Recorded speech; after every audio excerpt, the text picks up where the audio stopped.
Rangers, welcome back to the channel.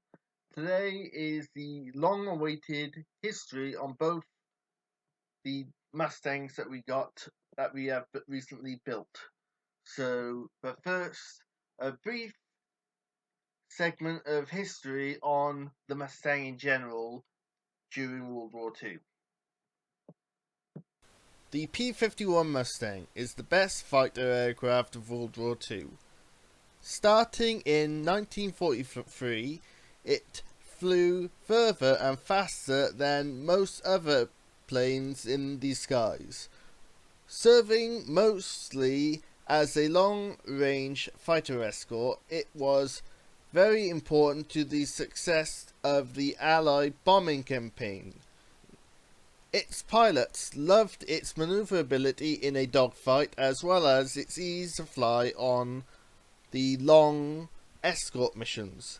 It smashed the German Luftwaffe in both the air as well as on the ground. Squadron leader Eugeniusz Zubik Horbaczewski's kills being painted on his P-51 Mustang, FB387, at Brenzett, the 3rd of August, 1944.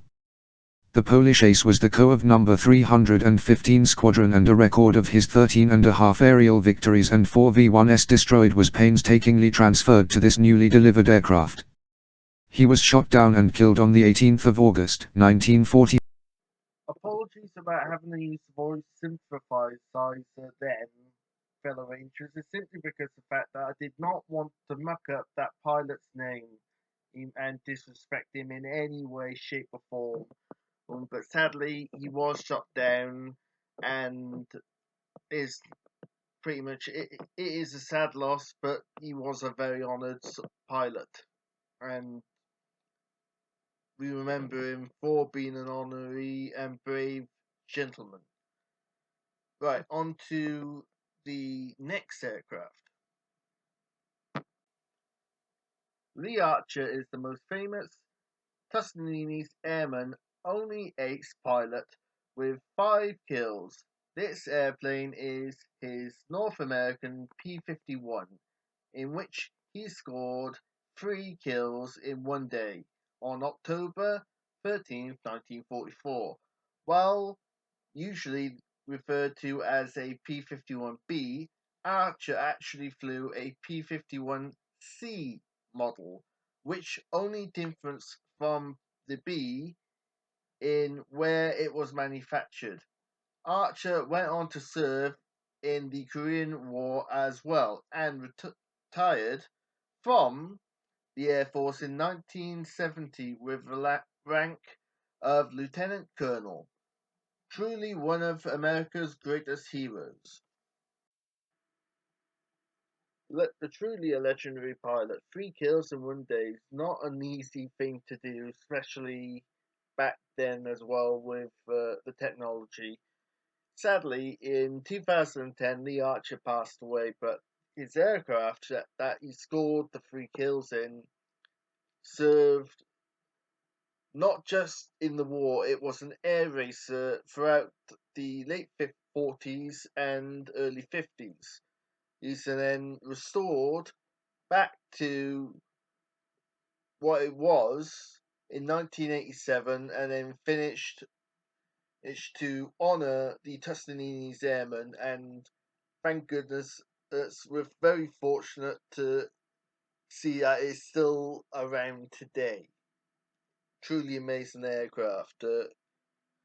It's an absolute amazing aircraft. Sadly, I have tried looking up photos of it as an air racer, but if anyone has managed to find any of it, would be appreciated. I'd love to see it. So if you could get in contact with me at lonerangervideo@gmail.com, I would certainly appreciate knowing what it did actually look like and be able to also put pictures of it to share with everyone of this truly amazing aircraft. But thank you very much for watching. If you have made it this far, I really appreciate you taking the time to make a point of watching this far.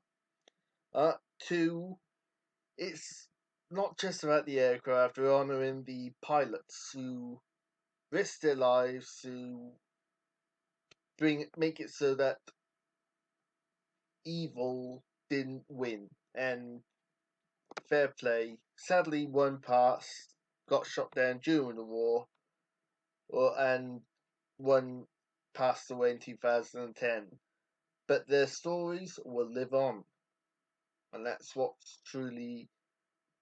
all that matters. And for future generations, it is well worth keeping their stories alive. So if you have enjoyed today's video, please put a like on the video, as it is very much appreciated. And if this is your first video, I would strongly recommend going back to the first video of this playlist as the start of the actual build of the kit as well. And if this is your very first video with me, please consider subscribing to the Lone Ranger Motoring, because I don't just do model kits, I do car meets, car shows, who's trains. I do a lot of other things as well. So pretty much that's it for now. Take care, and Lone Ranger signing off.